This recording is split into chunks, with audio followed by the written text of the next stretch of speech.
கர்த்தருடைய பரிசுத்த நாமத்துக்கு மேம்புண்டாவதாக. வெளிச்சத்தின் பாதைக்கு உங்கள் அன்பு அழைக்கணும். அதில் கூட ஃப்ரான்ஸில் வசந்தா என்ற ஒரு அம்மா இருந்தாங்க. அவர்கள் ஆண்டவரை அறியாதவர்கள், ஆண்டவரை ஏற்றுக்கொள்ளாதவர்கள், வேதம் தெரியாதவர்கள்.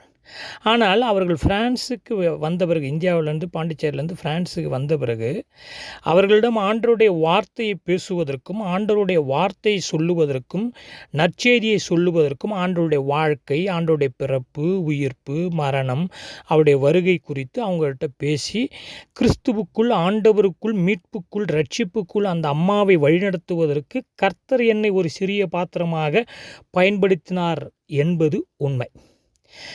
அன்றைய காலகட்டத்தில் வசந்த அம்மாவை கிறிஸ்துவுக்குள்ளே வழிநடத்துவதற்கு அவங்கக்கிட்ட பேசும்பொழுது, போய் அவங்க வீட்டில் பேசும்பொழுது, அவர்களுக்கு புரிகின்ற வண்ணமாக எளிய தமிழில், அப்படியே அவர்களோடு நடைமுறை தமிழ் பேச்சில் அவர்களுக்கு புரியும் வண்ணமாக கடவுளுடைய வார்த்தையை விளக்கி சொன்னேன்.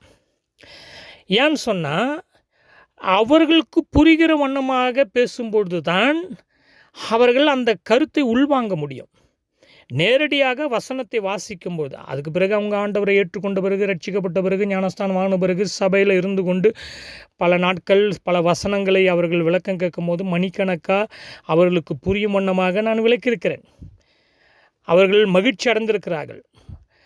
தொடர்ந்து வேதம் வாசிப்பாங்க, ஜெபிப்பாங்க, பலருக்காக ஜெபிப்பாங்க, அன்பாக பேசுவாங்க, அன்பாக விசாரிப்பாங்க, எல்லாரையும் விசாரிப்பாங்க.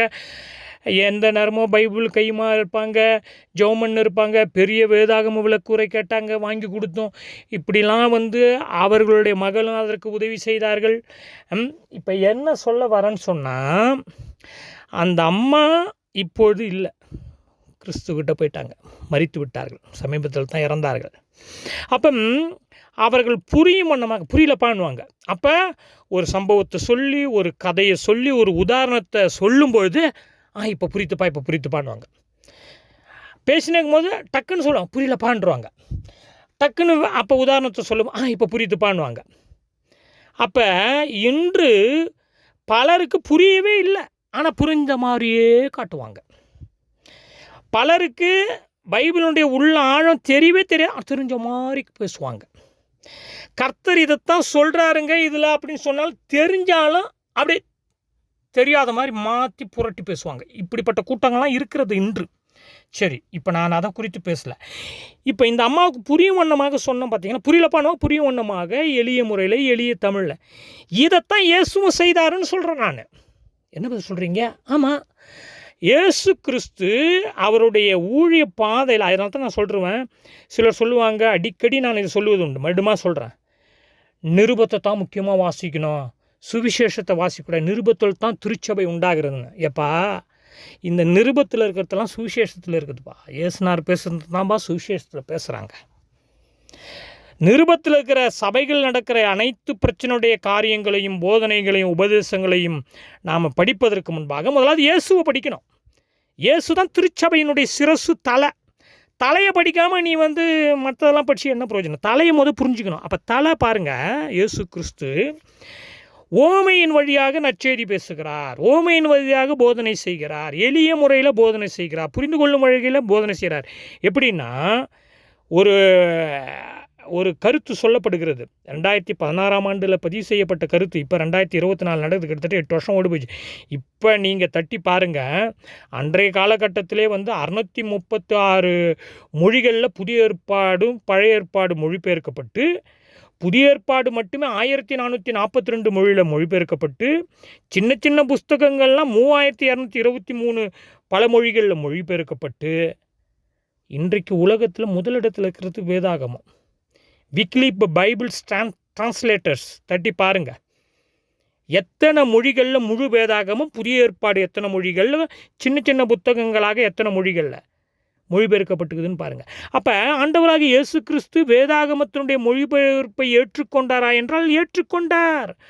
பழைய ஏற்பாட்டு வசனங்கள் மூல பாஷையாகிய எபிரேயத்தில் இருந்த போதிலும் கூட ஆண்டவராகிய இயேசு கிறிஸ்து எபிரேய பாஷையில் அன்றைக்கு வாழ்ந்த மக்களுக்கிட்ட அந்த எபிரேய பாஷையில் இருக்கிற வேதாகம வசனங்களை அவர் கையாளவில்லை. அன்றைய காலகட்டத்தில் வழக்கத்தில் இருந்த மக்கள் மத்தியில் இருந்த அராமியம் மொழியையும் கிரேக்க மொழியையும் அங்கு மக்கள் பேசும்போது அவர்கள் மொழியில் ஆதியாகமம் தொடங்கி பல புத்தகங்களில் இருக்கின்ற அநேக காரியங்களை கிட்டத்தட்ட 30க்கு மேலாக, இன்னும் அதிகமாகுது, 30க்கு மேலான பல விவரங்களை புதிய ஏற்பாட்டில் இயேசு கிறிஸ்து பழைய ஏற்பாட்டு காரியங்களை எடுத்து பேசும்பொழுது அன்றைக்கு நடைமுறை வாழ்க்கையில் இருந்த அராமியமும் கிரேக்க மொழியிலையும் இருக்கிற வார்த்தைகளை அவர் பேசி மக்களுக்கு எளிய முறையில் தேவனுடைய வார்த்தையை கொண்டு போய் சேர்த்தார் என்று நாம் பார்க்கின்றோம். கொர்பான் என்ற வார்த்தை, தலித்தாகுமி என்ற வார்த்தை, மோசேனுடைய நியாயப்பிரமாண வார்த்தை, தாவீதினுடைய வார்த்தை, இப்படி எல்லா காரியங்களையும் அவர் முன்னுதாரணமாக பேசும்போது கிரேக்க மொழி அப்படியே பேசலை. அந்த வசனங்கள்லாம், அதாவது எபிரேய மொழியை பேசாமல் அந்த வசனங்கள்லாம் எடுத்து கிரேக்க மொழியிலையும் ஆராமிய மொழியிலையும் மக்களுக்கு புரியவனமாக பேசுகிறார். இன்றைக்கு எளிய முறையில் நீங்களும் நானும் தேவனுடைய வார்த்தையை முதலாவது புரிந்து கொள்ள வேண்டும். பெரிய பெரிய தியாலஜி கற்றுக்கொள்வது நல்லது, பெரிய பெரிய வேதாராய்ச்சிக்கு போய் கற்றுக்கொள்வது நல்லது. சரி, என்னுடைய கேள்வி என்னன்னா, இவ்வளவு வேதாராய்ச்சி கற்றுக்கொண்டு கடைசியாக என்ன செய்யப்போம்? இது இவ்வளவுலாம் எனக்கு தெரியுங்க அப்படின்னு சொல்லிட்டதால என்ன பயன்? சாத்தானுக்கு வேதம் நல்லா தெரியுமா மூஷா? ஆண்டவர்கிட்ட வேத வசனம் தானே கொண்டு வந்தான். ஆனால் ஆண்டவர் சிம்பிளாக முன்ன வசனத்தை வச்சு அவர் ஜெயிச்சுட்டு போயிட்டாரா? அவனும் வேத வசனம் தானே கொண்டு வந்து நிறுத்தினான். அப்போ எல்லா வேத வசனங்களும் வேத அறிவும் எனக்கு இருக்கிறது என்று சொல்லுவதில் ஒரு பயனும் இல்லை.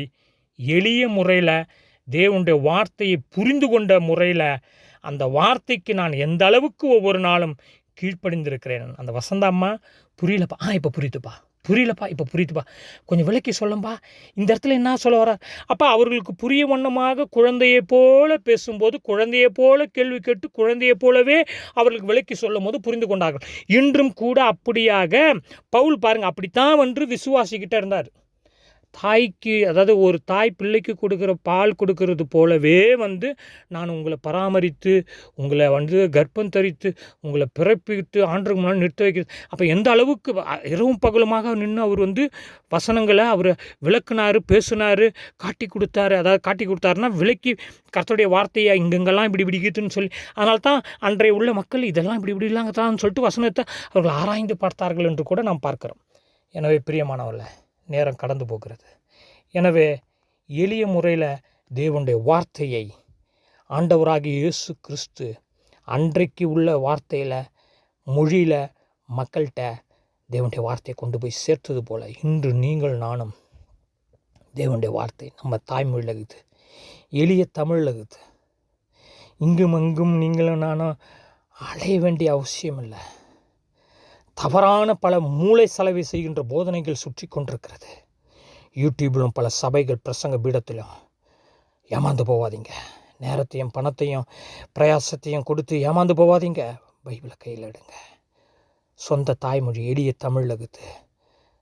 ஆண்டோடைய வாழ்க்கை சரித்திரத்தை முதல்ல வாசிங்க.